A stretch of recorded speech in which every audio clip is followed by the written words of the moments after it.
कहानी की शुरुआत लंदन से होती है, जहां पर अंडरग्राउंड रेलवे ट्रैक बिछाने का काम चल रहा होता है। खुदाई के दौरान यहां पर क्रूसेडर नाइट्स का एक मकबरा मिलता है। मकबरा मिलने के बाद यहां पर डॉक्टर हेनरी आते हैं, जो दीवार पर कुछ चित्रों को देखते हैं। चित्र देखने के बाद वो बताते हैं कि ये मकबरा प्राचीन काल के सबसे बड़े रहस्य का उजागर करता है, जिसे इतिहास के पन्नों से मिटा दिया गया था।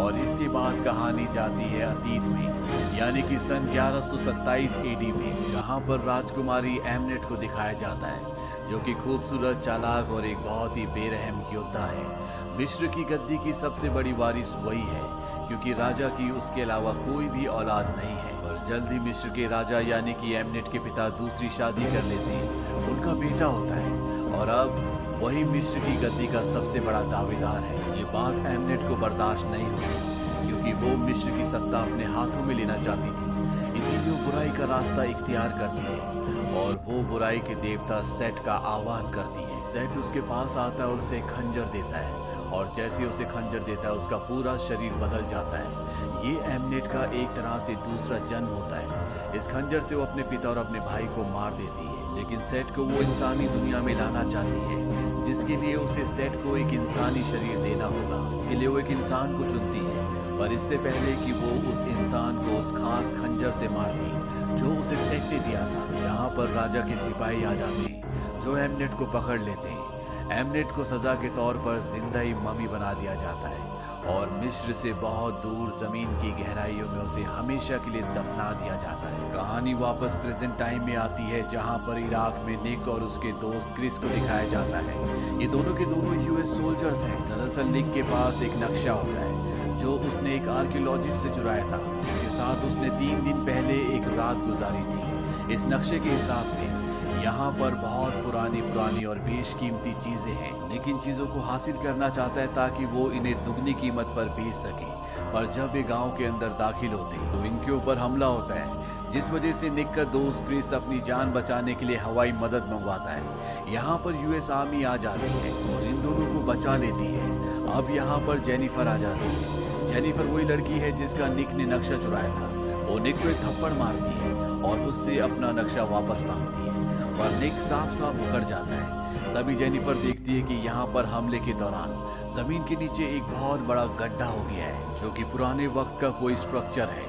वो निक और क्रिस को अपने साथ नीचे ले जाती है, जहाँ पर निक के हाथ में पानी की एक बूंद गिरती है।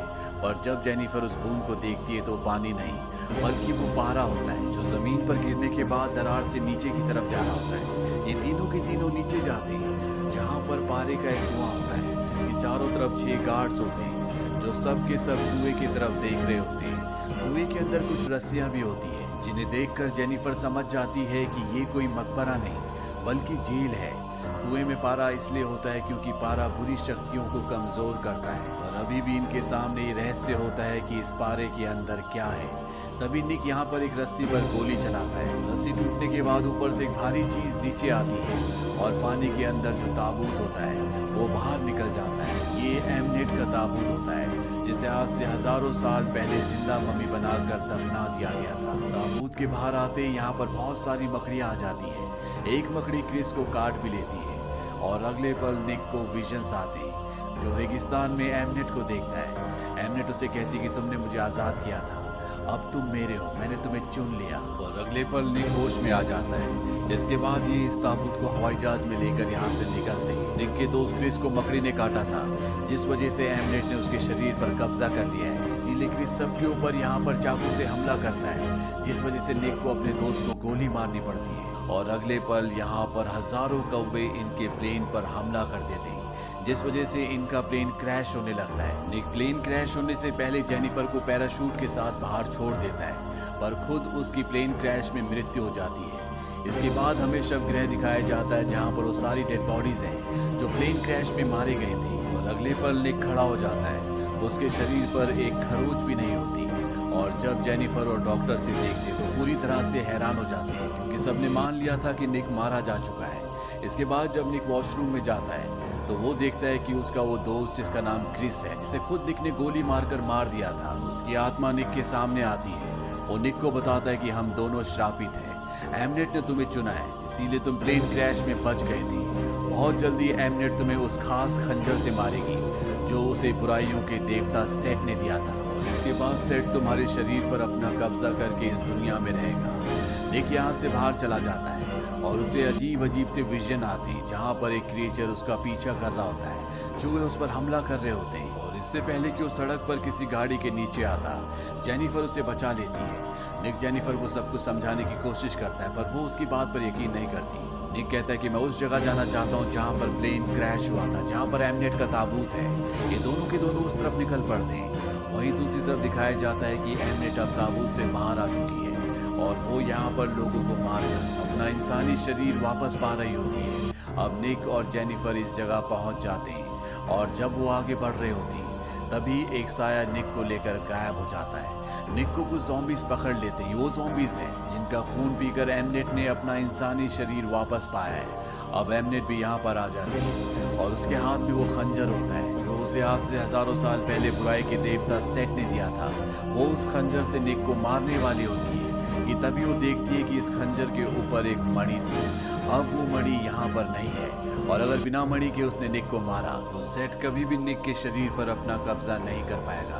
तभी यहाँ पर जेनिफर आ जाती है जिससे एमनेट का ध्यान भटक जाता है। वो उसे मारने के लिए जाती है और निक उसे पीछे से खंजर मारकर जेनिफर के साथ यहाँ से गाड़ी से निकल जाता है। एमनेट एक बार फिर से उन पर हमला करती है और तभी यहाँ पर डॉक्टर हेनरी के सोल्जर्स आ जाते हैं जो एमनेट को अपने कब्जे में ले लेते हैं और साथ ही निक को और जेनिफर को डॉक्टर हेनरी के पास ले जाया जाता है जहाँ पर निक को पता चलता है कि जेनिफर डॉक्टर हेनरी के लिए काम करती है। यहाँ पर एमनेट को बांधा होता है, उसके शरीर में लगातार पारा डाला जा रहा होता है ताकि उसका शरीर जम जाए और इसके बाद डॉक्टर हेनरी उसके शरीर की चीर फाड़ करके उस पर रिसर्च की जा सके।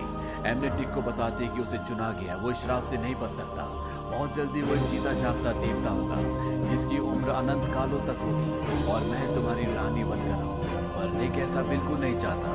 बहुत जल्दी एमनेट यहीं पर एक गार्ड के कान के अंदर कीड़ा डालकर उसे अपने वश में कर लेती है और वो गार्ड सारी मशीन्स बंद कर देता है जिस वजह से एमनेट अपने आप को आज़ाद कर लेती है।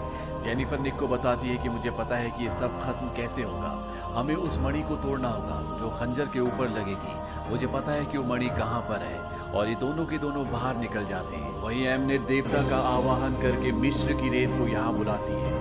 पूरा लंदन शहर रेत के साये में डूब जाता है। निक और जेनिफर अंडरग्राउंड रेलवे टनल के अंदर चले जाते हैं। ये वही टनल है जहाँ पर कहानी की शुरुआत में एक मकबरा मिला था जो क्रूसेडर नाइट्स का था। क्रूसेडर की कब्र के अंदर वो मणि थी जो खंजर के ऊपर लगेगी, जो वहीं उन ताबूतों के पास डॉक्टर हेनरी के लोगों के पास है। एमनेट अपनी शक्ति से क्रूसेडर नाइट्स की जितनी भी ममीज होती है उन सबको जिंदा कर देती है और वहां पर वो सब लोगों को मार देते हैं। इसके बाद एमनेट वहां पर आती है और मणि को खंजर में लगा देती है। वहीं दूसरी तरफ निक और जेनिफर को दिखाया जाता है जिनके पीछे बहुत सारे मुर्दे पड़े होते हैं। निक और जेनिफर दोनों पानी में गिर जाते हैं और इससे पहले कि वो बाहर निकलते हैं वहां पर एमनेट आती है और जेनिफर को पानी की गहराइयों में ले जाती है। हालांकि निक उसे बाहर ले आता है पर अब उसकी मृत्यु हो चुकी है।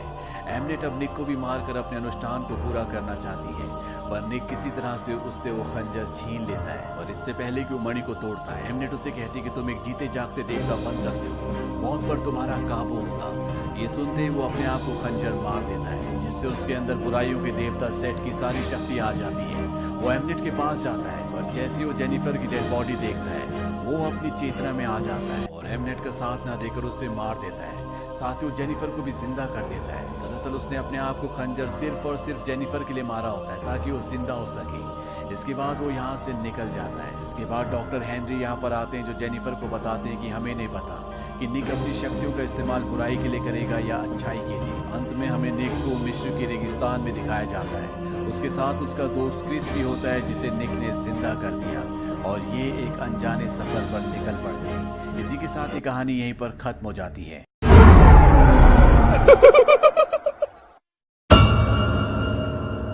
ये कहानी आपको अच्छी लगी हो तो हमें सब्सक्राइब करें, हमारा इंस्टाग्राम और फेसबुक पेज जरूर फॉलो करें।